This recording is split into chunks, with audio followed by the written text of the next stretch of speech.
नमस्कार, जय हिंद। मैं आपका दोस्त राम रघुवंशी स्वागत करता हूं आपके अपने YouTube channel online study with DK पर। साथियों, जैसा कि आप लोगों को पता है, एमपीटीएट की जो पात्रता परीक्षा है वो हो चुकी है। अब उसकी हमारे सामने है सिलेक्शन एग्ज़ाम, और कहीं ना कहीं सीटीएट और एचटीएट का एग्ज़ाम हमारे सामने है। इन सभी एग्ज़ाम में जो एक कॉमन विषय जो है वो है पर्यावरण अध्ययन। तो प्यारे साथियों, पर्यावरण अध्ययन की आप लोगों के सामने एक बेहतरीन और शानदार सीरीज चल रही है। उसी सीरीज में आज की क्लास में हम चर्चा करने वाले हैं प्रदूषण का पेड़ पौधे एवं जीव जंतु पर प्रभाव। ये आपके पर्यावरण अध्ययन के अंतर्गत दे रखा है। एक बेहतरीन और शानदार टॉपिक आप लोगों का होने वाला है। तो आज की क्लास में हम प्रदूषण से संबंधित बहुत ही शानदार और जबरदस्त प्रश्न कवर करने वाले हैं, जिनका कि कहीं ना कहीं पेड़ पौधे और जीव जंतुओं पर प्रभाव पड़ता है। ठीक, तो यहाँ पर आप लोगों के सामने इस क्लास में टोटल लगभग यदि देखा जाए बच्चों, तो आपके लिए यहाँ पर 70 प्रश्न रखे गए हैं। कितने प्रश्न रखे गए हैं? 70 प्रश्न रखे गए हैं। और यह वो सारे प्रश्न हैं जो एग्जाम में आए हुए हैं, यानी कि पिछले वर्षों में पूछे गए हैं। तो शुरू से लेके आखिरी तक बस बने रहिए और क्लास को देखिए। यदि क्लास पसंद आती है तो वीडियो को लाइक करें, शेयर करें, और चैनल को सब्सक्राइब नहीं किया है तो चैनल को जरूर सब्सक्राइब करें। ठीक, तो ये जो प्रश्न हैं ये विगत वर्षों में पूछे गए हैं। वो सारे प्रश्न लिए गए हैं जो इस टॉपिक से पुराने एग्जाम में या पूरे टीएट के एग्जाम में पूछे गए हैं। ठीक, तो चलिए क्लास की शुरुआत करते हैं एक बेहतरीन और शानदार और जबरदस्त प्रश्न के साथ में। चलिए, पहला प्रश्न है, वनोन्मूलन से वायुमंडल में किसका स्तर बढ़ता है? यानी कि यहाँ पर आप लोगों के सामने दे रखा है कि जो वनोन्मूलन का मतलब क्या होता है। तो वनोन्मूलन का मतलब होता है बच्चों एक तरीके से वनों को क्या करना, काटना। तो वनों के काटने से जिस चीज पर प्रभाव पड़ता है वो क्या है, ये आप लोगों को बताना है। ठीक, तो यहाँ पर यदि देखा जाए तो वनों को काटने से किस चीज का स्तर बढ़ेगा? कार्बन डाइऑक्साइड का, ऑक्सीजन का, प्रदूषण का, ताप का। तो वनों को काटने से यदि किसी चीज का प्रभाव पड़ता है या स्तर बढ़ता है बच्चों, तो वो है कार्बन डाइऑक्साइड। क्यों? क्योंकि वन जो होते हैं ये आप लोगों को पता होना चाहिए, वन जो है ये किसको ग्रहण करते हैं? तो वन जो है ये ग्रहण करते हैं किसको? कार्बन डाइऑक्साइड को। और यदि देखा जाए छोड़ते किसको है ये? तो छोड़ने की यदि हम बात करते हैं, छोड़ते हैं किसको है? ऑक्सीजन को। ये कार्बन डाइऑक्साइड को ग्रहण करते हैं और ऑक्सीजन को छोड़ते हैं। यदि हम वनों को काट देंगे तो कार्बन डाइऑक्साइड को ग्रहण नहीं कर पाएंगे, और कार्बन डाइऑक्साइड को ग्रहण नहीं करेंगे तो कार्बन डाइऑक्साइड का स्तर क्या हो जाएगा? बढ़ जाएगा। ठीक, चलिए अगला प्रश्न है आपके सामने, क्वेश्चन नंबर 2। कार्बन डाइऑक्साइड के उपयोग में कमी किस कारण होती है? यानी कि कार्बन डाइऑक्साइड के उपयोग में जो कमी होती है वो किस कारण होती है? कम पेड़ पौधे के कारण, कम जीवों के कारण, कम जंतु के कारण, या उपरोक्त सभी? तो कार्बन डाइऑक्साइड के उपयोग में कमी जिस कारण से होती है बच्चों वह है क्या? कम पेड़ पौधे। यानी कि पेड़ पौधे कम रहेंगे तो कहीं ना कहीं जो कार्बन डाइऑक्साइड है उसका ग्रहण या अवशोषण कम से कम मात्रा में होगा, ये आप लोगों को पता ही होगा। ठीक, चलिए अगला प्रश्न है क्वेश्चन नंबर 3। जल चक्र के संतुलन बिगड़ने से क्या होता है? यानी कि जल चक्र क्या होता है? तो आप लोगों को यह पता होगा, जल चक्र का मतलब होता है वर्षा होने से लेकर वापस से वर्षा होने तक की क्रिया को हम क्या बोलते हैं? जल चक्र। ठीक, यह होती क्या है? तो आप सभी लोगों ने देखा है, बारिश होती है, बारिश होने के बाद तापमान बढ़ता है, तापमान बढ़ने के साथ वाष्पीकरण के माध्यम से जो जल होता है यह वापस भाप बन के उड़ जाता है और वापस से वर्षा होती है। तो ये पूरा का पूरा जो क्रम चलता है ये होता है जल चक्र। तो जल चक्र के संतुलन बिगड़ने से क्या होता है? वर्षा में कमी होती है, सूखा पड़ता है, या ए और बी दोनों होते हैं, या उपरोक्त में से कोई नहीं। तो जल चक्र के संतुलन के बिगड़ने से जिस चीज के ऊपर प्रभाव पड़ता है बच्चों वो है ए और बी दोनों। ठीक, चलिए अगला प्रश्न है आपके सामने, क्वेश्चन नंबर 4। कार्बन डाइऑक्साइड का स्तर कहाँ बढ़ता है? बहुत ही अच्छा प्रश्न है आपके सामने कि कार्बन डाइऑक्साइड का स्तर आकाश में बढ़ता है, पृथ्वी पर बढ़ता है, जल पर बढ़ता है, या वायुमंडल में बढ़ता है? तो कार्बन डाइऑक्साइड का जो स्तर बढ़ेगा पेड़ पौधों की कमी होने की वजह से वो बढ़ेगा कहीं ना कहीं कहां पर? वायुमंडल। वायुमंडल क्या है बच्चों? तो आप सभी लोग जानते हैं वायुमंडल जो है वो है गैसों का मिश्रण। गैसों का मिश्रण, तो गैसों के मिश्रण को हम जिस नाम से जानते हैं वो क्या है? वायुमंडल है। चलिए अगला प्रश्न है और जबरदस्त प्रश्न आपके सामने है। पौधों को भोजन बनाने के लिए किसकी आवश्यकता होती है? बहुत अच्छा प्रश्न है। जो पेड़ पौधे होते हैं इन पेड़ पौधों को भोजन बनाने के लिए किसकी आवश्यकता होती है? ऑक्सीजन की, कार्बन डाइऑक्साइड की, नाइट्रोजन की, हाइड्रोजन की। तो पौधों को भोजन बनाने के लिए जिसकी आवश्यकता होती है वो है कार्बन डाइऑक्साइड। केवल कार्बन डाइऑक्साइड ही नहीं बल्कि इनके साथ इनको चाहिए जल भी चाहिए, जल के साथ साथ इनको कुछ मिनरल्स भी चाहिए जिन्हें हम खनिज लवण बोलते हैं। यानी कि खनिज लवण, कार्बन डाइऑक्साइड, और दूसरी बात प्रकाश। ठीक। तो प्रकाश की उपस्थिति में कहीं ना कहीं अपना भोजन बनाते हैं और कहीं ना कहीं आप लोगों ने देखा होगा क्लोरोफिल, यानी कि इन सभी की आवश्यकता होती है। ये सभी एक साथ मिलकर किसका निर्माण करते हैं? भोजन का निर्माण करते हैं। और पौधे जो होते हैं वे स्वयं भोजन बनाते हैं, इसीलिए इनको क्या बोला जाता है? सुपोषी बोला जाता है। पौधे जो होते हैं ये स्वयं भोजन बनाते हैं, इसलिए इनको बोला जाता है सुपोषी। और पौधों में यदि देखा जाए बच्चों, जल का परिवहन जो किया जाता है वो किसके द्वारा किया जाता है? तो पौधों में जल का परिवहन किया जाता है जाइलम के द्वारा, ठीक। और वहीं यदि भोजन का परिवहन किसके द्वारा किया जाता है पौधों में? तो भोजन का जो परिवहन है वो किया जाता है फ्लोएम के द्वारा। किसके द्वारा किया जाता है? फ्लोएम के द्वारा किया जाता है, ये आपको ध्यान रखना है। चलिए अगला प्रश्न है क्वेश्चन नंबर 6। संरक्षण का क्या अर्थ है? संरक्षण का मतलब है रक्षण, सुरक्षा, सहायता, सावधानी। तो संरक्षण का मतलब होता है बच्चों आप लोगों के सामने यहाँ पर किसी भी प्रकार से क्या करना? रक्षा करना, ठीक। संरक्षण का मतलब यदि देखा जाए तो इसका सही अर्थ जो होगा वो क्या होगा? रक्षण, यानी कि किसी भी चीज की क्या करना? रक्षा करना। जैसे कि आप लोगों को पता है कि भारत में टाइगर प्रोजेक्ट की शुरुआत की गई। किसकी? Tiger project. अब टाइगर प्रोजेक्ट का मतलब क्या होता है? एक तरीके से देखा जाए तो जो वन में रहने वाले जो टाइगर है उनको सुरक्षा प्रदान करना, उनकी रक्षा करना। तो संरक्षण का जो अर्थ है वो है रक्षण। चलिए अगला है, निम्न में से वनों की कटाई का मुख्य उद्देश्य क्या है? वनों की यदि कटाई की जा रही है तो उसका क्या प्रभाव पड़ेगा? कृषि करना, घरों व कारखानों का निर्माण, लकड़ी का उपयोग, उपरोक्त सभी। तो वनों की कटाई करने का जो मुख्य उद्देश्य है वो क्या है? तो इनमें ऑप्शन के मुताबिक यदि देखा जाए तो बच्चों उपरोक्त सभी, क्योंकि वनों की कटाई करने से लोग उस स्थान पर क्या करते हैं? कृषि करते हैं, घरों का भी निर्माण करते हैं और लकड़ी का भी उपयोग करते हैं। और वनों की कटाई करने के बाद क्या करना? वनों की कटाई। और वनों की कटाई करने के बाद वहां पर जो खेती की जाती है बच्चों उसे बोला जाता है झूम कृषि। क्या बोलते हैं? झूम कृषि कहा जाता है। इसी कृषि को यदि देखा जाए बच्चों तो इसी को कहा जाता है स्थानांतरित कृषि। और इसी को और भी बहुत सारे अलग अलग नामों से जाना जाता है, जैसे कि कर्तन व दहन प्रणाली, कर्तन व दहन प्रणाली। और अलग अलग स्थानों पर इसको अलग अलग नामों से जाना जाता है, ये आप लोगों को ध्यान रखना है, ठीक। चलिए अगला प्रश्न है क्वेश्चन नंबर 8। वनोन्मूलन से क्या क्या होता है? वनोन्मूलन मतलब वनों को एक तरीके से समाप्त करना। तो वनों को यदि काट दिया जाता है तो क्या प्रभाव पड़ेगा? पृथ्वी पर ताप वृद्धि होगी, प्रदूषण के स्तर में वृद्धि होगी, इनमें से कोई नहीं, या ए और बी दोनों। तो बच्चों वनों की कटाई करने से यदि देखा जाए तो पृथ्वी पर ताप भी बढ़ेगा और प्रदूषण के स्तर में वृद्धि भी होगी, इसलिए इस प्रश्न का सही जवाब हो जाएगा ऑप्शन नंबर सी। क्योंकि जो पेड़ पौधे हैं ये वायुमंडल के संतुलन को बनाए रखने में बहुत ज्यादा महत्वपूर्ण है, ठीक। चलिए अगला प्रश्न है, पौधे व जंतु कहाँ पाए जाते हैं? पौधे व जंतु जंगल में, पानी में, आकाश में, या ए और बी दोनों। तो पौधे एवं जंतु की यदि हम बात करें, देखो भैया जंतु हो या पौधे आकाश में तो मिलेंगे नहीं, ये मिलेंगे या तो जंगल में या फिर कहाँ पर? पानी में। क्योंकि कुछ जंतु ऐसे हैं जो पानी में रहते हैं, कुछ जंतु ऐसे हैं जो जंगल में होते हैं, और कुछ पौधे ऐसे हैं जो जंगल में और कुछ पौधे ऐसे हैं जो पानी में हैं। इसलिए 90 प्रश्न का सही उत्तर हो जाएगा ऑप्शन नंबर डी, जो कि है ए और बी दोनों। चलिए अगला है, वनोन्मूलन किसके लिए बड़ा खतरा है? वनों का उन्मूलन किसके लिए बड़ा खतरा है? पौधों के लिए, जीवों के लिए, ए और बी दोनों के लिए, या इनमें से कोई नहीं?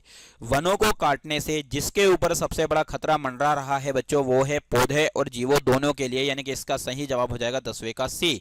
क्यों हो जाएगा? क्योंकि इसका एक रीजन आप लोगों को ये पता होगा, वनों को काटने की वजह से होता क्या है? तो वनों को काटने की वजह से प्रभाव ये पड़ता है कि पृथ्वी पर पौधे की कमी हो जाएगी। जब पृथ्वी पर पौधे की कमी हो जाएगी तो वहां पर जीव जंतु जो जंगल में रहते हैं वो कहीं ना कहीं शहर की ओर जाएंगे, और शहर की ओर जाएंगे तो मनुष्य को कहीं ना कहीं क्षति पहुंचाएंगे, ठीक। चलिए अगला प्रश्न है क्वेश्चन नंबर 11। सरकार सुरक्षा और संरक्षण के लिए क्या बनाती है? ठीक, सरकार जो है वो सुरक्षा और संरक्षण के लिए क्या बनाती है? नियम बनाती है, विधियां बनाती है, नीतियां बनाती है, या उपरोक्त सभी? तो यहां पर 11वें का सही जवाब हो जाएगा उपरोक्त सभी। सरकार सुरक्षा और संरक्षण के लिए जो बनाती है वो नियम भी बनाती है, विधियां भी बनाती है और नीतियां भी बनाती है। जैसे क्या?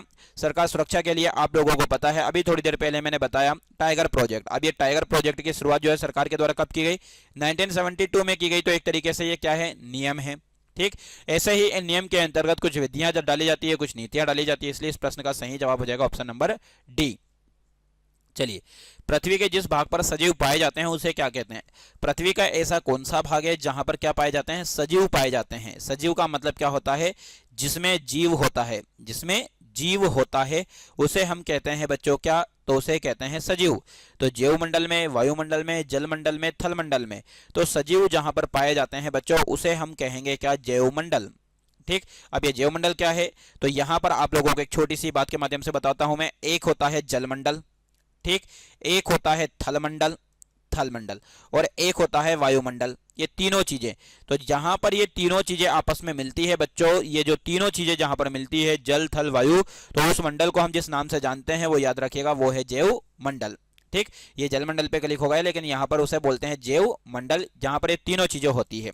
ठीक, चलिए अगला प्रश्न है 12वें के बाद 13वां प्रश्न। जैव विविधता का क्या अर्थ है? पौधों, जंतुओं, सूक्ष्म जीवों की प्रजातियां या उपरोक्त सभी। तो जैव विविधता का मतलब होता है बच्चों जीवों में पाई जाने वाली विभिन्नता, जीवों में पाई जाने वाली विभिन्नता, पाई जाने वाली विभिन्नता। ये जो जीवों में पाई जाने वाली विभिन्नता है, उसी विभिन्नता को हम बोलते हैं बच्चों क्या? जैव विविधता। और भारत में जैव विविधता ज्यादातर कहाँ मिलेगी? तो भारत में जैव विविधता ज्यादातर आप लोगों को पश्चिमी घाट में देखने को मिलेगी। वहीं अंडमान निकोबार वाले क्षेत्र में आपको बहुत ज्यादा जैव विविधता देखने को मिलेगी। ठीक, और वहीं आप लोगों ने यदि देखा होगा तो म्यांमार बर्मा वाला जो क्षेत्र है, इंडो बर्मा जिसे बोलते हैं, इंडो म्यांमार, तो उस क्षेत्र में भी आपको बहुत ज्यादा जैव विविधता देखने को मिलेगी। तो यहाँ पर पौधे, जंतुओं, सूक्ष्म जीवों की प्रजातियां, ये सभी के सभी किसमें शामिल होंगे? तो बच्चों ये सभी के सभी शामिल जिसमें होंगे वो होगी जैव विविधता, यानी कि ऑप्शन नंबर डी, जिसे हम बोलेंगे उपरोक्त सभी। तो 13वें का हो जाएगा डी। चलिए अगला प्रश्न है क्वेश्चन नंबर 14। पौधे व जंतुओं के लिए सुरक्षित क्षेत्र कौन कौन से हैं? तो पौधे एवं जंतुओं के लिए वन्य जंतु अभ्यारण्य, राष्ट्रीय उद्यान, जैवमंडल आरक्षित क्षेत्र, या फिर आपके सामने है उपरोक्त सभी। तो बच्चों इस प्रश्न का सही जवाब जो हो जाएगा वो हो जाएगा उपरोक्त सभी। तो जंतुओं और पौधों के लिए जो सुरक्षित जगह है वो वन्यजीव अभ्यारण्य भी है, राष्ट्रीय उद्यान भी है, जैवमंडल आरक्षित क्षेत्र भी है। अब यहाँ पर ये तीनों के तीनों एक तरीके से जीव जंतु और पेड़ पौधों के संरक्षण के लिए है। वहीं आप लोगों को मैं बता दूं कि जैव विविधता का संरक्षण जो है, जैव विविधता, तो जैव विविधता का संरक्षण किस प्रकार से किया जाता है? तो जैव विविधता का संरक्षण जो है बच्चों वो दो प्रकार से किया जाता है। एक होता है जिसे बोलते हैं इन सिटू, क्या होता है? इन सिटू, और एक होता है एक्स सिटू। ये आप लोगों को ध्यान रखना है, इन सिटू और एक एक्स सिटू, यानी कि सुस्थानीय संरक्षण, सुस्थानीय, और एक होता है बाह्य स्थानीय। ये बहुत बार एग्जाम में पूछा जाता है, सुस्थानीय और बाह्य स्थानीय। सर ये होता क्या है? तो सुस्थानीय और बाह्य स्थानीय का मतलब होता है स्वयं के स्थान या इनके मूल स्थान पर जीव जंतुओं का संरक्षण करना, वो कहलाता है सुस्थानीय। ठीक, और कहीं ना कहीं उनके मूल स्थान से हटाकर बाहर किसी स्थान पर उनका संरक्षण करना वो कहलाता है बाह्य स्थानीय।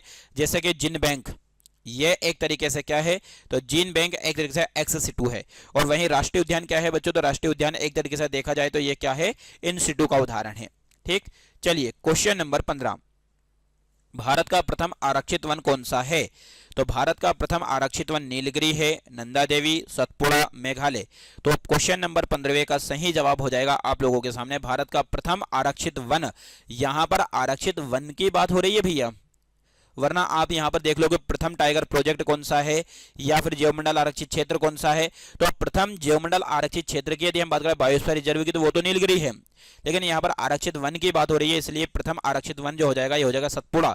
ये सतपुड़ा नाम इसलिए है क्योंकि 7 पहाड़ियों के कारण इसका नाम सतपुड़ा पड़ा हुआ है। नीलगिरी पर्वतमाला की यदि हम बात करें तो इसकी सबसे ऊंची चोटी जो है बच्चा याद रखिएगा डोडो बेट्टा।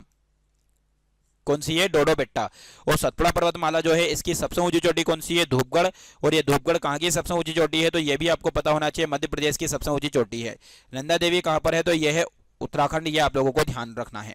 ठीक, चलिए अगला प्रश्न है यहाँ पे बहुत ही शानदार और जबरदस्त प्रश्न है, क्वेश्चन नंबर 16। क्वेश्चन नंबर 16 आप लोगों को ध्यान रखना है। निम्न में से राष्ट्रीय उद्यान में किसका संरक्षण होता है? वनस्पति जात का, प्राणी जात का, ऐतिहासिक वस्तुओं का, उपरोक्त सभी का। तो यहाँ पर यदि देखा जाए तो इस प्रश्न का सही जवाब जो हो जाएगा क्वेश्चन नंबर 16 का सही उत्तर हो जाएगा डी, यानी कि वनस्पति जात, प्राणी जात और ऐतिहासिक वस्तुओं का।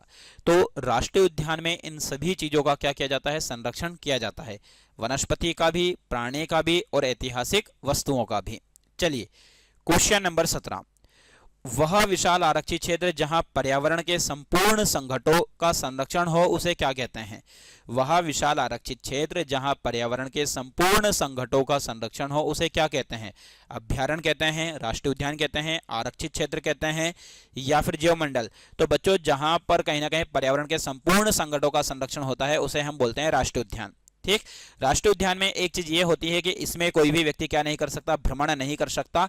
भ्रमण की जो है उसमें क्या नहीं होती है, अनुमति नहीं होती है। ये ध्यान रखना, किसके अंतर्गत, तो भ्रमण की अनुमति नहीं होती है राष्ट्रीय उद्यान के अंतर्गत। बाकी अभ्यारण्य में व्यक्ति अपनी स्वयं की जिम्मेदारी से वहां पर भ्रमण कर सकता है। ठीक। चलिए क्वेश्चन नंबर 18, 1 टन कागज प्राप्त करने के लिए कितने वृक्षों को काटा जाता है। बहुत ही शानदार प्रश्न है बच्चों ये, क्योंकि यही वो चीजें हैं जो हमारे पर्यावरण को एक तरीके से नुकसान पहुंचाती है। 1 टन कागज प्राप्त करने के लिए कितने वृक्षों को काटा जाएगा, 18 वृक्षों को, 16 वृक्षों को, 17 वृक्षों को, 15 वृक्षों को। ये लगभग आंकड़े हैं बच्चों, तो इसलिए थोड़ा सा आप ध्यान रखिएगा। आंकड़े जो लगभग होते हैं उनमें ज्यादा कुछ करने की जरूरत नहीं होती है। तो 18वें का सही जवाब जो हो जाएगा वो हो जाएगा बच्चों ऑप्शन नंबर सी, जो कि कितने वृक्ष हैं आप लोगों के सामने, तो वो दे रखे हैं 17 वृक्ष। ठीक। तो यहां पर इसका सही जवाब आप लोगों को मैंने बता दिया है कि 18वें का सही जवाब हो जाएगा 17 वृक्ष। चलिए क्वेश्चन नंबर 19, इनमें से मुंबई और कोलकाता जैसे शहरों में प्रमुख वायु प्रदूषक है। मुंबई और कोलकाता क्या है, तो मुंबई और कोलकाता की यदि हम बात करें तो ये बड़े बड़े शहर हैं, और इन बड़े बड़े शहरों में वायु प्रदूषक के रूप में जो काम करते हैं, कार्बन मोनोऑक्साइड, सल्फर डाइऑक्साइड, शैवाली बीजाणु, ओजोन, हाइड्रोकार्बन्स। तो बच्चों इस प्रश्न का सही जवाब हो जाएगा option number A, carbon monoxide और सल्फर डाइऑक्साइड। ठीक। चलिए अगला प्रश्न है, इनमें से किससे ताजमहल को क्षति पहुंच रही है। ताजमहल को जो क्षति पहुंच रही है बच्चा, ये आप लोगों को बताना है कि ताजमहल को क्षति किसके द्वारा पहुंच रही है। बहुत ही अच्छा प्रश्न है और खूबसूरत सा प्रश्न है। तो ऑप्शन है आप लोगों के सामने यहाँ पे कि यमुना में बाढ़ से, मथुरा तेल शोधनशाला से निकले वायु प्रदूषकों के द्वारा, अधिक ताप पर संगमरमर के अपघटन द्वारा, या उपरोक्त में से कोई नहीं। तो इस प्रश्न का उत्तर आप लोगों को बताना है भैया कि इस प्रश्न का सही जवाब क्या हो जाएगा। ठीक। तो इनमें से किससे ताजमहल को क्षति पहुंच रही है बच्चों, तो इसका सही जवाब हो जाएगा मथुरा तेल शोधनशाला से निकले वायु प्रदूषकों के द्वारा। ठीक। अब यहां पर ताजमहल आया है तो ताजमहल के बारे में आप लोगों को पता होगा। ठीक। ये ताजमहल कहां पर है बच्चों, तो ताजमहल जहां पर स्थित है वो है आगरा। वहीं यदि बात करें हम कौन सी नदी के किनारे है ये, तो ताजमहल जो है बच्चों वो आगरा में है, और नदी की यदि हम बात करें तो यमुना नदी के किनारे है। यमुना नदी भारत की सबसे बड़ी सहायक नदी पूछे तो वो है यमुना नदी। ठीक। इसका निर्माण किसने करवाया था, तो जो मुगल सम्राट है शाहजहां। ये हर एक व्यक्ति जानता है, मुगल सम्राट जिसका नाम क्या है, शाहजहां के द्वारा किसको बनवाया गया था, ताजमहल को बनवाया गया था यमुना नदी के किनारे। और कहां पर बनवाया था, यह आगरा में। ठीक। और किसकी याद में, तो इसे अपनी पत्नी मुमताज महल की याद में बनवाया था, मुमताज महल की याद में। ठीक। मुमताज, तो ये मुमताज क्या थी, उसकी पत्नी थी। किसकी पत्नी थी, ये मुगल सम्राट शाहजहां की पत्नी थी, उसकी याद में इसको बनवाया गया था। ये आप लोगों को ध्यान रखना है। ठीक। और वहीं कुछ इंपॉर्टेंट बातें जो कि ताजमहल से जुड़ी है, ये आप लोगों को पता होना चाहिए कि इसमें किस प्रकार के पत्थरों का यूज हुआ है। तो ताजमहल को बनाने में ज्यादा से ज्यादा जो पत्थर लगे हैं बच्चों, ये संगमरमर के पत्थर लगे हैं। कौन से, संगमरमर के पत्थर लगे हुए हैं, ये आप लोगों को ध्यान रखना है। ठीक। चलिए अगला प्रश्न है बच्चों, बहुत ही शानदार प्रश्न है। प्रदूषकों के रूप में फेनोलिक्स को गंदे पानी से निम्न में से किसका प्रयोग करके निकाला जाता है। बहुत ही अच्छा प्रश्न है ये, आप लोगों के सामने हर एक प्रश्न वो लिया गया है बच्चों जो कि कहीं ना कहीं एग्जाम में पूछा जाता है। ठीक। ये आप लोगों को पता होना चाहिए। ये एक भी प्रश्न मैंने मन से नहीं लिए हैं, क्योंकि वो पूछे गए हैं वही आप लोगों के सामने लिए गए हैं। ठीक। तो बहुलक अधिशोषक के रूप में, आयरन विनिमय रेजिन तकनीक के लिए, उत्क्रमण प्रसारण विधि, या इलेक्ट्रोलाइट अपघटन तकनीक। तो प्रदूषकों के रूप में जो प्रदूषण फैलाते हैं, फेनोलिक्स को गंदे पानी से निम्न में से किसका प्रयोग करके निकाला जा सकता है, तो बच्चों इसका सही जवाब हो जाएगा बहुलक अधिशोषक करके। ठीक। वहीं यदि फेनोलिक्स के यदि हम बात करें तो एक तरीके से एक टेबलेट की तरह भी होती है, जिसका इस्तेमाल जो है कब्ज के इलाज के लिए की जाने वाली दवा भी है ये। ठीक है। चलिए अगला प्रश्न है आप लोगों के सामने यहाँ पे क्वेश्चन नंबर 22, निम्नलिखित में से कौन सी गैस हीमोग्लोबिन से संयोग कर रक्त में एक विषैला पदार्थ बनाती है। बहुत ही अच्छा प्रश्न है भैया, ये भी आप लोगों के सामने। ठीक।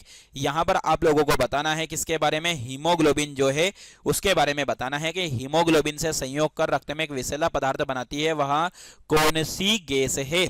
ऑक्सीजन यानी कि O2 का मतलब ऑक्सीजन, CO का मतलब कार्बन मोनोऑक्साइड, CO2 का मतलब कार्बन डाइऑक्साइड, CH4 का मतलब क्या है भैया, मीथेन। तो क्वेश्चन नंबर 22 का सही जवाब हो जाएगा ऑप्शन नंबर बी, जिसे हम कार्बन मोनोऑक्साइड कहेंगे। ठीक। हीमोग्लोबिन की यदि हम बात करते हैं ये क्या है, तो बच्चों हीमोग्लोबिन एक प्रोटीन है। हीमोग्लोबिन क्या है, एक ये प्रोटीन है।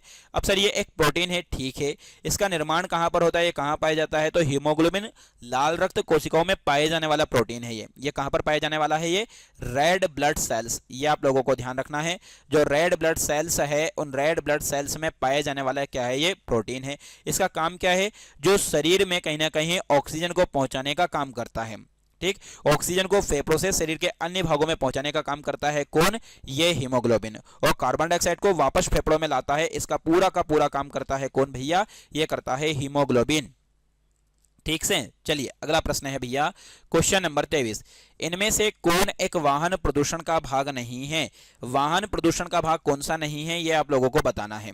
ठीक, चलिए ऑप्शन है आप लोगों के सामने यहाँ पे, carbon monoxide, sulphur dioxide, hydrogen, NO2, nitrous oxide.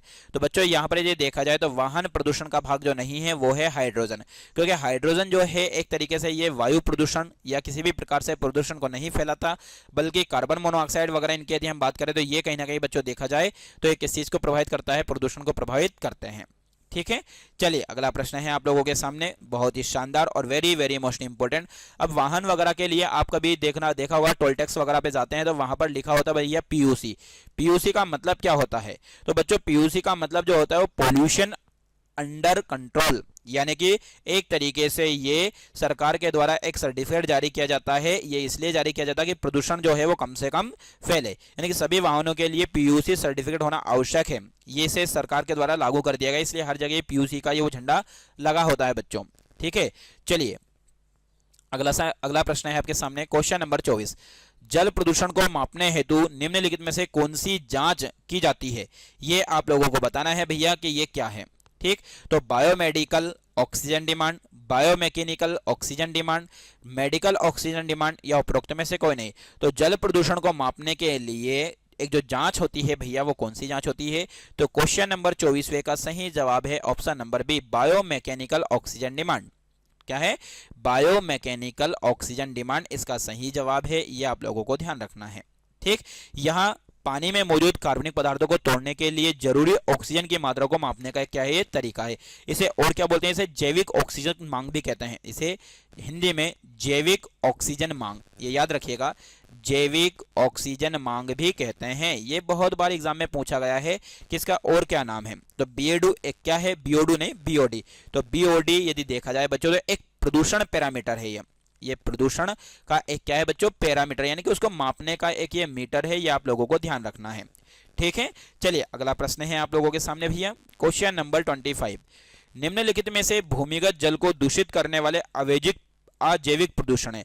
तो अजैविक का मतलब आप लोगों को पता होना चाहिए, जिसमें जीव नहीं होता है उसे हम बोलते हैं अजैविक। ठीक, तो भूमिगत जल, अब भूमिगत जल का मतलब आपको पता है जो भूमि के अंदर पाए जाने वाला जल है वो होता है। तो सवाल है आर्सेनिक है, या फिर आप लोगों के सामने दे रखा विषाणु है, या बैक्टीरिया है।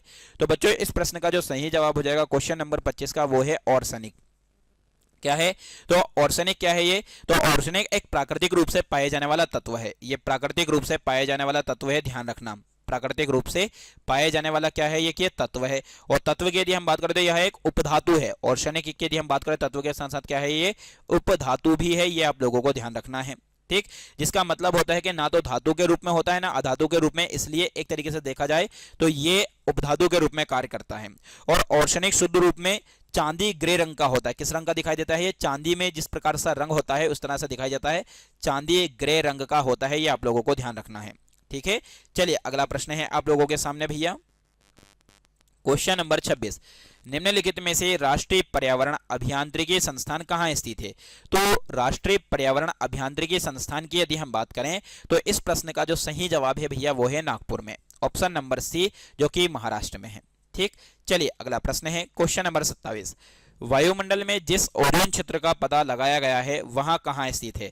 तो ओजोन क्षेत्र का पता जो लगाया गया है ये कहां पर है, ये आप लोगों को पता होना चाहिए, क्योंकि आप लोगों को पता होगा तो कहीं ना कहीं हम उसका सही उत्तर बता देंगे भैया।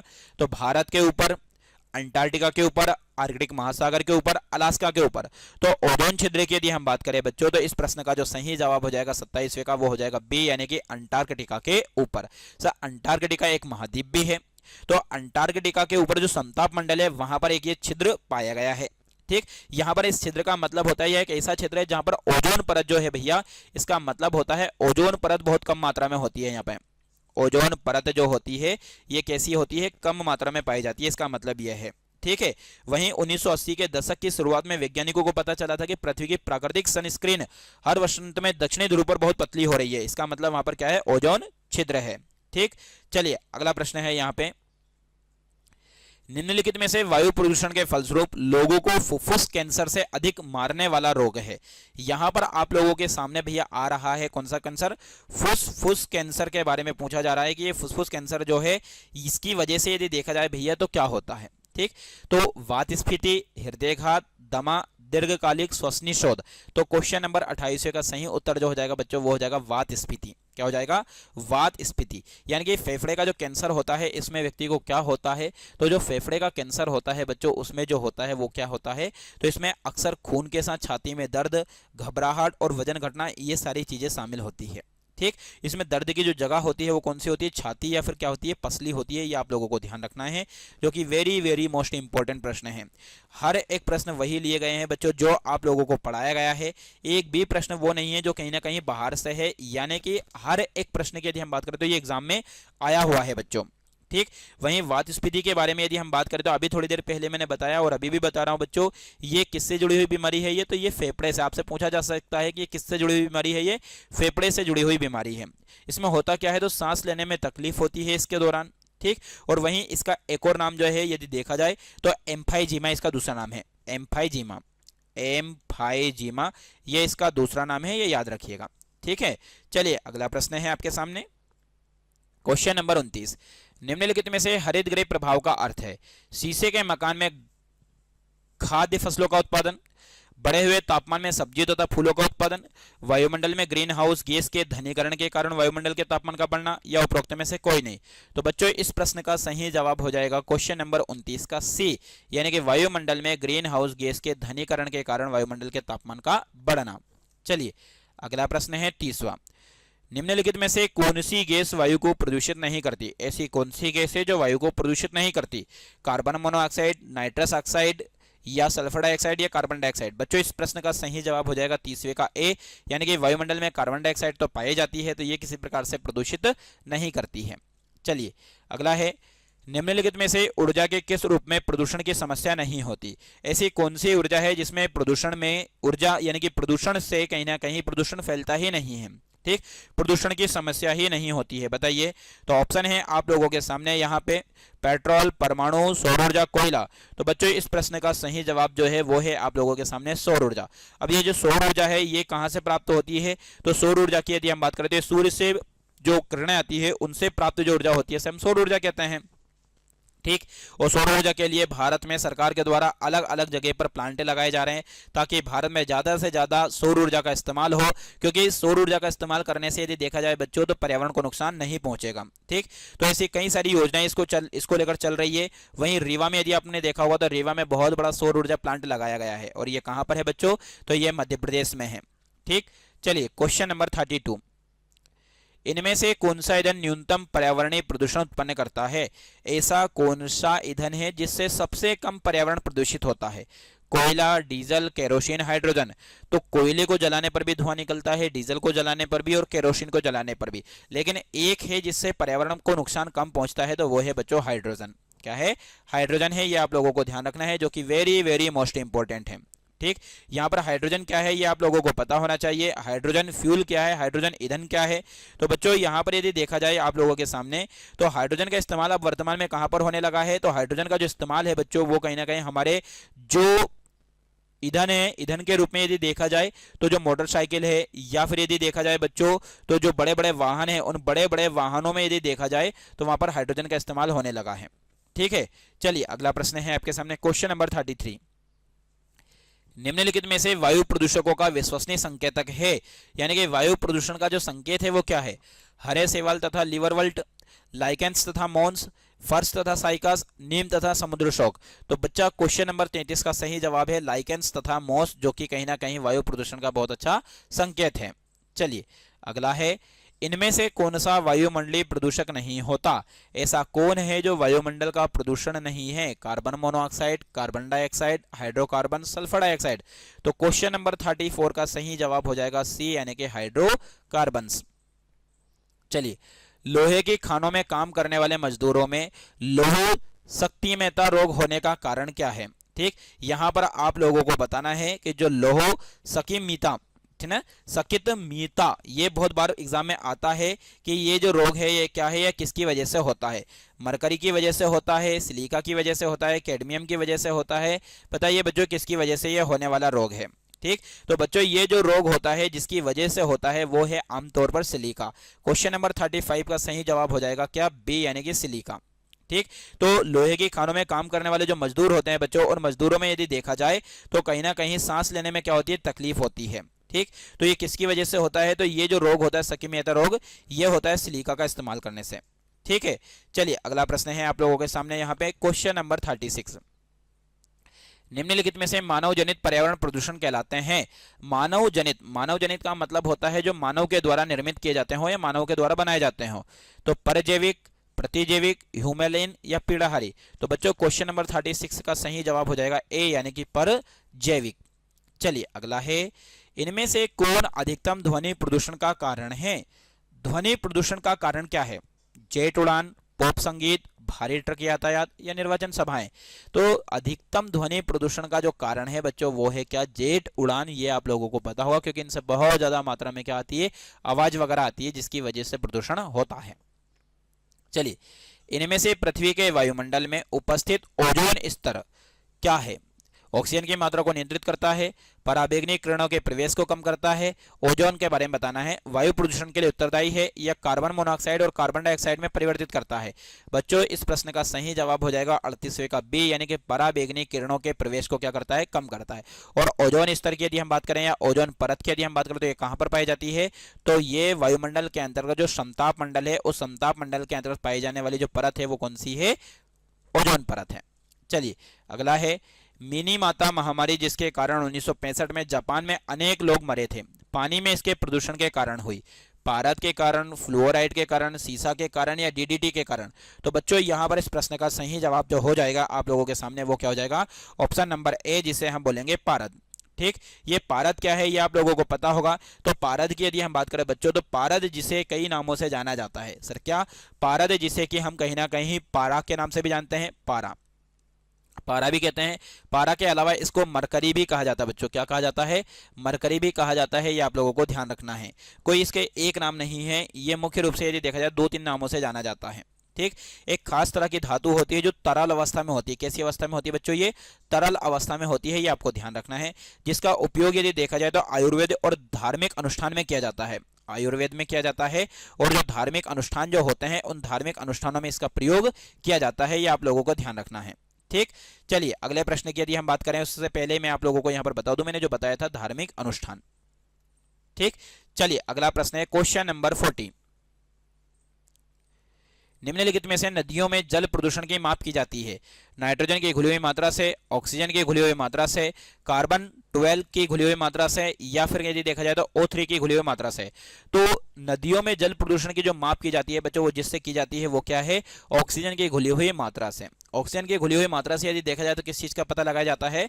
तो ऑक्सीजन की घुली हुई मात्रा से पता लगाया जाता है बच्चों। यहाँ पर आपके सामने क्या जो नदी वगैरह है उस नदी में क्या है जो प्रदूषण है, ठीक, तो उस नदी के प्रदूषण की जो पता लगाया जाता है वो ऑक्सीजन की घुली हुई मात्रा से लगाया जाता है। ठीक, चलिए अगला प्रश्न है आप लोगों के सामने क्वेश्चन नंबर 41। निम्नलिखित में वैश्विक तापमान के लिए हो सकता है? तो जो तापमान बढ़ेगा तो उससे किन किन चीजों के ऊपर प्रभाव देखने को मिलेगा? तो फसल के स्वरूप में परिवर्तन, तटरेखा में परिवर्तन, समुद्री तल में वृद्धि, उपरोक्त सभी।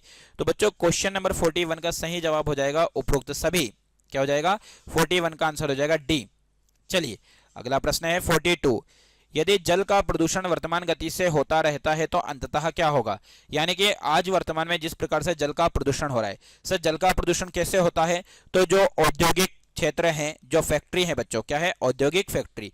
तो उन औद्योगिक फैक्ट्री से यदि देखा जाए तो बच्चों जो गंदा पानी निकलता है वो गंदा पानी कहाँ पर जाता है, तो औद्योगिक क्षेत्र से निकला गंदा पानी जाता है नदी में। तो जिसकी वजह से कहीं ना कहीं प्यारे बच्चों क्या होता है, जल प्रदूषण होता है। या फिर किसी एक जगह पर पानी यदि इकट्ठा भरा हुआ है, बहुत दिनों तक भरा पड़ा हुआ है, तो उससे मच्छर वगैरह पैदा होने की समस्या होती है, वह जल प्रदूषण का कारण है।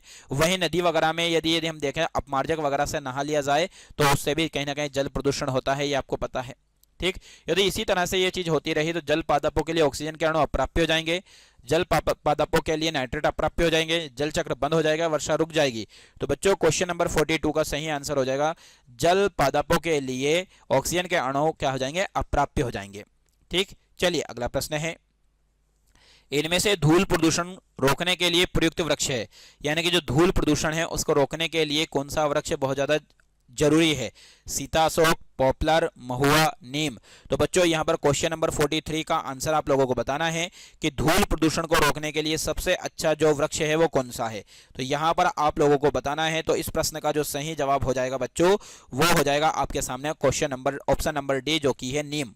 क्या हो जाएगा, नीम की यदि हम बात करें तो यह नीम एक ऐसा वृक्ष है वो किसको रोकने का काम करता है बच्चों, तो धूल प्रदूषण को रोकने का काम करता है। ठीक, अब नीम के पेड़ के यदि हम बात करें तो इसके बहुत सारे फायदे होते हैं। ये एक औषधि पौधा है, नीम जैसे तुलसी होता है उसी तुलसी की तरह एक कैसा पौधा है बच्चों, ये औषधि वाला पौधा है, कौन सा, नीम। ठीक, वही नीम के पेड़ में यदि देखा जाए तो बच्चों क्या पाया जाता है, एंटी बैक्टीरियल पाया जाता है। क्या, एंटी बैक्टीरियल पाया जाता है, जो कहीं ना कहीं यदि आप देखोगे तो ये एक ऐसा होता है जो हमारे शरीर को नुकसान नहीं पहुंचाता है। ठीक, एंटी बैक्टीरियल होता है ये, और औषधि के रूप में भी इसका क्या किया जाता है, इस्तेमाल किया जाता है। नीम की पत्तियों के कई तरह के औषधि गुण होते हैं। नीम की पत्तियों का रस पीने से ऐसा कहा जाता है, इसका जो नीम की पत्ती का जो रस है इसको पीने से ऐसा कहा जाता है कि जो ब्लड होता है वो ब्लड कैसा हो जाता है बच्चों, तो ब्लड जो होता है वो खून जो होता है वो शुद्ध होता है, खून कैसा होता है, शुद्ध होता है, ऐसा माना जाता है। ठीक, और वहीं यदि नीम से दांतन करने से क्या होता है, नीम के पत्तियों से या नीम के डंठल से दांत या मंजन करने से मसूड़े स्वस्थ रहते हैं। ठीक है, और वहीं नीम की पत्तियों को पीसकर बच्चों को पिलाने से पेट के कीड़े मर जाते हैं। ये बहुत सारी चीजें हैं जो नीम के फायदे हैं। ठीक, वहीं नीम की सूखी पत्ती जलाकर धुआं करने से मच्छर दूर रहते हैं। ये सारे के सारे इसके फायदे हैं। चलिए अगला प्रश्न है आपके सामने, क्वेश्चन नंबर 44, निम्नलिखित में से भोपाल दुर्घटना में किस गैस का रिसाव हुआ था। भोपाल दुर्घटना के बारे में आप लोगों को पता होना चाहिए भैया। तो भोपाल जो दुर्घटना हुई थी उस दुर्घटना की यदि हम बात करें तो उसमें कौन सी गैस का रिसाव हुआ था, तो मिथाइल आइसोसाइनाइड, SO2 तथा NO2, carbon monoxide, ethyl isocyanide. तो बच्चों यदि हम बात करें पहली बात तो कि भोपाल दुर्घटना जो हुई है वो कब हुई थी, तो 3 दिसंबर 1984 को, 3 दिसंबर 1984 का यह वह समय है जब यह घटना हुई थी। ठीक, इसे भोपाल गैस कांड के भी नाम से जाना जाता है या भोपाल गैस त्रासदी के नाम से भी जाना जाता है। इसमें जिस गैस की यदि हम बात करें वो निकली थी तो वो थी मिथाइल आइसोसाइनाइड, जिसे हम कहीं ना कहीं एक और नाम से जानते हैं MIC, जो इसका फुल फॉर्म है। ठीक, वहीं यदि देखा जाए तो वो जो कंपनी थी जिससे इस गैस का रिसाव हुआ था बच्चों, उस कंपनी का नाम था यूनियन कार्बाइड। कौन सी कंपनी थी वो, यूनियन कार्बाइड नाम की कंपनी थी जिससे इस गैस का रिसाव हुआ था। ये आप लोगों को ध्यान रखना है, कार्बाइड। ठीक है बच्चों, जो कि वेरी वेरी मोस्ट इंपॉर्टेंट है, ये मैंने आप लोगों को बताया है। ये एक जहरीली गैस थी जिसका रिसाव हुआ था, जिसका उपयोग किसमें किया जाता है, कीटनाशक के रूप में किया जाता है। ठीक है, चलिए अगला प्रश्न है, निम्नलिखित में से भूमिगत जल के प्रवाह के साथ नीचे की ओर बहने वाले प्रदूषकों को क्या कहते हैं। यानी कि भूमिगत जल यानी कि अंदर जो जल पाया जाता है भूमि के, उसके प्रवाह के साथ नीचे बहने वाले प्रदूषकों को क्या कहते हैं, प्रदूषण, स्त्राव, मिट्टी के कण, निक्षालक। तो बच्चों क्वेश्चन नंबर 45 का सही जवाब हो जाएगा निक्षालक। और ये जो घटना होती है यदि हम निक्षालक की यदि हम बात करें या निक्षालन की बात करें तो ये लेटेराइट मिट्टी में ज्यादा पाई जाती है। कौन सी मिट्टी में, जो लेटेराइट मृदा होती है उस लेटेराइट मृदा में यदि देखा जाए तो ये वाली प्रोसेस होती है। और ये जो मृदा होती है ज्यादातर कहाँ पाई जाती है, जहां पर वार्षिक वर्षा ज्यादा होती है। कौन सी, वार्षिक वर्षा जहां पर ज्यादा होती है वहां पर यदि देखा जाए तो यह इस टाइप की मिट्टी देखने को मिलती है। चलिए अगला प्रश्न है, हरित गृह गैसें निम्न में से कौन सी होती है। यानी कि ग्रीन हाउस प्रभाव को प्रभावित करने वाली जो गैसें होती है बच्चों वो कौन कौन सी है, ये आप लोगों को बताना है। तो option number A, B, C, D। तो यहां पर आप लोगों के सामने इसका सही जवाब जो हो जाएगा बच्चों वो हो जाएगा ऑप्शन नंबर B, यानी कि 46वें का सही जवाब जो है वो हो जाएगा B, यानी कि CFC यानी कि क्लोरोफ्लोरोकार्बन। वहीं कार्बन डाइऑक्साइड, मीथेन और नाइट्रस ऑक्साइड, ये सारी वो गैस है जो कहीं ना कहीं बच्चों किसको प्रभावित करती है, ये तो ये जिस चीज को प्रभावित करती है वो है ग्रीन हाउस गैस। ठीक, चलिए अगला प्रश्न है आपके सामने, क्वेश्चन नंबर 47, निम्नलिखित में से मुख्य वायु प्रदूषक होता है, मतलब वायु प्रदूषक के रूप में कौन है? Carbon dioxide, nitrogen, carbon monoxide, गंधक। तो मुख्य वायु प्रदूषक के रूप में जो है बच्चों वो याद रखिएगा, क्वेश्चन नंबर 47 का आंसर हो जाएगा सी, जो कि है कार्बन मोनोऑक्साइड। चलिए अगला प्रश्न है, निम्नलिखित में से पराध्वनिक जेट प्रदूषण पैदा करता है या और किस चीज को पतला करता है? जो एक तरीके से पराध्वनिक प्रदूषण करता है, यानी कि जो जेट विमान होते हैं वो बहुत ज्यादा मात्रा में बहुत ज्यादा ध्वनि उत्पन्न करते हैं, ये किस चीज को पतला करते हैं? O3 की परत को, CO2 परत को, O2 परत को या SO2 परत को? बच्चों इस प्रश्न का सही जवाब हो जाएगा O3 परत को। 48 का सही जवाब है ए, जो कि सही जवाब है। चलिए अगला प्रश्न है, इनमें से कौन सी गैस पृथ्वी पर हरित गृह प्रभाव में सर्वाधिक योगदान करती है? ऐसी कौन सी गैस है जो हरित गृह प्रभाव में सर्वाधिक योगदान करती है? Methane, Freon, chlorofluorocarbon, carbon dioxide. देखो मीथेन भी करती है, क्लोरोफ्लोरोकार्बन भी करती है, फ्रियोन भी करती है, लेकिन ज्यादा मात्रा में कौन करती है ये हमें बताना है। तो इस प्रश्न का सही जवाब हो जाएगा कार्बन डाइऑक्साइड, जो हरित गृह प्रभाव को ज्यादा से ज्यादा प्रभावित करती है। चलिए अगला प्रश्न है, पर्यावरण संरक्षण के लिए इनमें से कौन सी अंतरराष्ट्रीय एजेंसी कार्य कर रही है? मतलब पर्यावरण संरक्षण जो है इसके लिए कौन सी एजेंसी मुख्य रूप से काम कर रही है, ये आप लोगों को बताना है। तो वहीं यदि हम बात करें बच्चों, तो बहुत ही शानदार प्रश्न आप लोगों के सामने है यहाँ पे, तो उसका जवाब आप लोगों को देना है। जवाब देने से पहले मैं आप लोगों को बता दूं, यहाँ पर ऑप्शन में है आप लोगों के सामने क्या, तो यहाँ पर यदि देखा जाए बच्चों तो ऑप्शन में है चिपको, यूएनओ, नासा या ग्रीन पीस। तो यहां पर इस प्रश्न का सही जवाब हो जाएगा क्वेश्चन नंबर 50 का, वो हो जाएगा आपके सामने डी, जिसे हम बोलेंगे ग्रीन पीस। चलिए अगला प्रश्न है 51, निम्नलिखित में से डीडीटी होता है जैव अपघटनी प्रदूषण, प्रतिजैविक, अजैव अपघटनी प्रदूषण, उपरोक्त में से कोई नहीं। तो बच्चों क्वेश्चन नंबर 51 का सही जवाब हो जाएगा अजैव अपघटनी प्रदूषण। सर ये अजैव अपघटनी प्रदूषण क्या होता है? तो ऐसा एक प्रदूषण होता है जिसे कहीं ना कहीं, या ऐसा पदार्थ होता है जिसे खत्म नहीं किया जा सकता। ठीक, चलिए अगला प्रश्न है 52, निम्नलिखित में से कौन जैव निम्नीकरणी है? जैव निम्नीकरणी का मतलब होता है जिसे समाप्त किया जा सकता है, जिसे पृथ्वी पर से हटाया जा सकता है। एल्यूमिनियम, कागज, प्लास्टिक, डीडीटी। तो बच्चों इस 52 का सही जवाब हो जाएगा ऑप्शन नंबर बी, जो कि है कागज। तो 52 का आंसर है क्या? बी। चलिए अगला प्रश्न है, निम्नलिखित में से किसमें वायुमंडल में कार्बन डाइऑक्साइड का निर्माण मुख्यतः हुआ है? तो वायुमंडल में कार्बन डाइऑक्साइड का निर्माण जो हुआ है वो किससे हुआ है? सूक्ष्म जीवों की क्रियाओं से, वनों की अग्नि से, जीवों के शोषण से, कारखानों के धुएं से। तो बच्चों इस प्रश्न का सही जवाब हो जाएगा 53 का, जो है वो सी, यानी कि जीवों के शोषण से कहीं ना कहीं कार्बन डाइऑक्साइड का निर्माण हुआ है। चलिए अगला प्रश्न है, निम्नलिखित में से वायुमंडल में उपस्थित ओजोन परत अवशोषित करती है?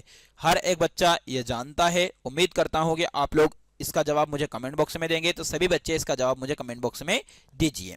चलिए अगला प्रश्न है क्वेश्चन नंबर 55, इनमें से सूर्य से आने वाली हानिकारक पराबैंगनी विकिरणों से क्या होता है? तो सूर्य से आने वाली जो हानिकारक पराबैंगनी किरणें होती है इनसे यकृत का कैंसर, मुख का कैंसर, फेफड़े का कैंसर, त्वचा का कैंसर। तो बच्चों इस प्रश्न का सही जवाब हो जाएगा डी, यानी कि त्वचा का कैंसर। जो हानिकारक किरणें आती है उनको रोकने का काम करती है ओजोन परत, लेकिन फिर भी यदि आ जाए तो जो कैंसर होता है वो त्वचा का कैंसर होता है। चलिए अगला प्रश्न है, इसके द्वारा जल के प्रदूषण को साफ करने में बायोफिल्टर के रूप में पाइला ग्लोबोसा प्रयुक्त किया जाता है? तो यहां पर बहुत ही सही प्रश्न है कि इनमें से किसके द्वारा जल के प्रदूषण को साफ करने में बायोफिल्टर के रूप में पाइला ग्लोबोसा प्रयुक्त किया जाता है? मरकरी, आर्सेनिक, शैवाली पुष्पपुंज या कैडमियम? तो बच्चों क्वेश्चन नंबर 56 का सही जवाब हो जाएगा आपके सामने ऑप्शन नंबर डी, जो कि है क्या? कैडमियम। चलिए अगला प्रश्न है 57, देखिए आप लोगों के सामने टोटल 70 प्रश्न रखे गए हैं बच्चों। हर एक प्रश्न वो है जो कि एग्जाम में आया हुआ है, तो बस शुरुआत से लेकर आखिरी तक बने रहिए। और अभी तक आप लोगों ने वीडियो को देखा है और यदि लाइक नहीं किया है तो लाइक करने की जिम्मेदारी आप लोगों की है। तो वीडियो को लाइक करें, शेयर करें, और आपने चैनल को सब्सक्राइब नहीं किया है तो चैनल को जरूर सब्सक्राइब करें। ठीक, निम्नलिखित में से कौन सी गैस वैश्विक उष्णता के लिए उत्तरदायी है? तो ये प्रश्न का जवाब भी आप मुझे कमेंट बॉक्स में देंगे, क्योंकि बहुत बार मैं आप लोगों को ये बता चुका हूं। चलिए अगला है, औद्योगिक बहिस्त्राव द्वारा किए जाने वाले जल प्रदूषण को रोकने के लिए इनमें से कौन से अपतरण को उपयोगी पाया जाता है? मतलब जो औद्योगिक क्षेत्र है उनसे जो जल वगैरह निकाला जाता है उसको खत्म करने के लिए किन किन चीजों को अपनाया जाता है? साथी घास, पार्थोनियम, जलकुंभी या एक और दो दोनों। तो बच्चों 58 का सही जवाब हो जाएगा ऑप्शन नंबर डी, यानी कि साथी घास और पार्थोनियम का दोनों का प्रयोग करके उसको कहीं ना कहीं रोका जा सकता है। चलिए अगला प्रश्न है 59। इनमें से कौन सा वायु प्रदूषक मनुष्य में रक्तदाब को बढ़ा देता है तथा हृदय संबंधी रोग पैदा करता है? मतलब ऐसा कौन सा प्रदूषण है, वायु प्रदूषण, जो मनुष्य में रक्तदाब को बढ़ा देता है? सर रक्तदाब क्या होता है? तो रक्तदाब बच्चा जिसे हम बोलते हैं blood pressure. Sir blood pressure यानी कि एक तरीके से रक्त का जो दाब होता है वो होता है ब्लड प्रेशर। इसको मापने वाला जो यंत्र होता है इसे बोलते हैं स्फिग्नोमेनोमीटर। स्फिग्नोमेनोमीटर इसको मापने वाला यंत्र होता है, जो कि बहुत बार एग्जाम में आया हुआ है। ठीक, तो यहां पर आप लोगों को ध्यान रखना है। और जो ब्लड प्रेशर जो होता है सामान्यतः 80 से 120 होता है, ये आपको ध्यान रखना है। ठीक, चलिए कैडमियम, सीसा, तांबा, पारा। तो इस प्रश्न का सही जवाब हो जाएगा ऑप्शन नंबर ए, जिसे बोलेंगे कैडमियम। चलिए अगला प्रश्न है 60। निम्नलिखित में से किस वायु प्रदूषण के कारण मनुष्य में तंत्रिका तंत्र संबंधी रोग पैदा होता है?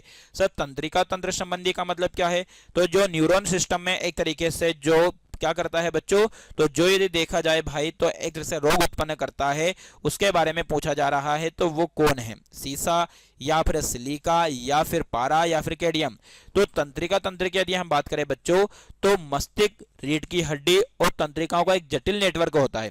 यह शरीर में क्या करता है? तो सूचनाओं का आदान प्रदान करने का काम करता है। कौन? तंत्रिका तंत्र। तो इसमें जो रोग पैदा होता है वो किसकी वजह से होता है? तो यहाँ पर 60वें का सही जवाब हो जाएगा ए, यानी कि सीसा। चलिए अगला प्रश्न है आपके सामने। इनमें से कौन सा जैव निम्नकरणीय प्रदूषण है, यानी कि जो एक तरीके से समाप्त किया जा सकता है? विरंजक बहिस्त्राव, रंजन बहिस्त्राव, भारी धातुएं या वाहित मल? तो बच्चों इस प्रश्न का सही जवाब हो जाएगा वाहित मल। वाहित मल एक तरीके से जैव निम्नीकरणीय प्रदूषण है। प्रदूषण तो है लेकिन वो जैव निम्नीकरणीय है। मोटर कार से उत्पन्न प्रदूषक जो मानसिक रोग पैदा करता है निम्न में से क्या होता है? PB, SO2, NO2, Hg। तो मोटर कार से उत्पन्न प्रदूषक जो मानसिक रोग पैदा करता है बच्चों वो है पीबी, जिसे हम बोलेंगे लेड। क्या बोलते हैं? जिसे हम लेड कहते हैं, ये आपको ध्यान रखना है। चलिए अगला प्रश्न है। इनमें से कौन जैव अक्षयकारी प्रदूषक है? जैव अक्षयकारी का मतलब होता है जिसे समाप्त नहीं किया जा सकता। समाप्त नहीं किया जा सकता वो होता है जैव अक्षयकारी। तो डीडीटी, प्लास्टिक, पारा, उपयुक्त सभी। तो बच्चों इन ऑप्शन के मुताबिक इस प्रश्न का सही जवाब हो जाएगा ऑप्शन नंबर डी, जिसे हम कहेंगे उपयुक्त सभी। चलिए फ्लाई ऐश वातावरणीय प्रदूषण है जो निम्न के द्वारा उत्पन्न होता है? आटा मिल, सीमेंट उद्योग, बर्मर पावर प्लांट या उर्वरक संयंत्र? तो यहाँ पर फ्लाई ऐश वातावरणीय प्रदूषण के बारे में आप लोगों को बताना है कि यहाँ पर जो फ्लाई ऐश है इसके बारे में। ठीक, वहीं किसके द्वारा ये उत्पन्न होता है? तो इस प्रश्न का जो सही जवाब हो जाएगा 64 का, वो हो जाएगा बच्चों बर्मल पावर प्लांट। किसके द्वारा होता है? ये बर्मल पावर प्लांट होता है, ये आप लोगों को ध्यान रखना है। ठीक है, चलिए अगला प्रश्न है आपके सामने, क्वेश्चन नंबर 65। निम्नलिखित में से मेट्रोपोलियन या मेट्रोपॉलिटन नगरों में प्रदूषण का प्रमुख स्रोत क्या है? यानी कि जो बड़े बड़े शहर होते हैं उनमें प्रदूषण का प्रमुख कारण क्या है? उद्योग, कीटनाशक, स्वतः चालित वाहन या रेडियोधर्मी पदार्थ? तो बच्चों इस प्रश्न का सही जवाब हो जाएगा आपके सामने स्वतः चालित वाहन। ठीक, चलिए अगला प्रश्न है 66। निम्नलिखित में से सबसे खराब वायु प्रदूषण उत्पन्न करने वाला पदार्थ? जो सबसे खराब वायु प्रदूषण उत्पन्न करता है? सल्फर डाइऑक्साइड, कार्बन डाइऑक्साइड, धुआं, कार्बन मोनोऑक्साइड? बच्चों इस प्रश्न का सही जवाब हो जाएगा कार्बन डाइऑक्साइड। ठीक, चलिए अगला प्रश्न है आपके सामने। निम्न में से तेज वर्षा पर्यावरण प्रदूषण से होती है? कार्बन डाइऑक्साइड एवं नाइट्रोजन से, नाइट्रस ऑक्साइड एवं कार्बन डाइऑक्साइड से, कार्बन मोनोऑक्साइड एवं कार्बन डाइऑक्साइड से, कार्बन डाइऑक्साइड एवं नाइट्रोजन से? तो 66 का सही जवाब है बच्चों ऑप्शन नंबर बी, जो कि है नाइट्रस ऑक्साइड एवं कार्बन डाइऑक्साइड के संयोग से। चलिए अगला प्रश्न है। निम्नलिखित में से कार्बन मोनोऑक्साइड एक प्रदूषक है क्योंकि यह तंत्रिकाओं को निष्क्रिय करती है, ग्लाइकोलिसिस को संदमन करती है, ऑक्सीजन में संयोग करती है, हीमोग्लोबिन से संयोग करती है। तो कार्बन मोनोऑक्साइड की यदि हम बात करें तो ये एक तरीके से प्रदूषक है। ये जिस चीज में सहायता करती है बच्चों, ये हीमोग्लोबिन से क्या करती है? संयोग करती है। ठीक, तो प्यारे साथियों आज के इस क्लास में हमने टोटल 68 प्रश्न की चर्चा की है। तो ये उम्मीद करता हूं कि आप लोगों को ये क्लास पसंद आई होगी। यदि ये क्लास पसंद आई है तो वीडियो को लाइक करें, शेयर करें और अभी तक चैनल को सब्सक्राइब नहीं किया है तो चैनल को जरूर सब्सक्राइब करें। सभी लोगों का जुड़ने के लिए बहुत बहुत धन्यवाद। जय हिंद, जय भारत।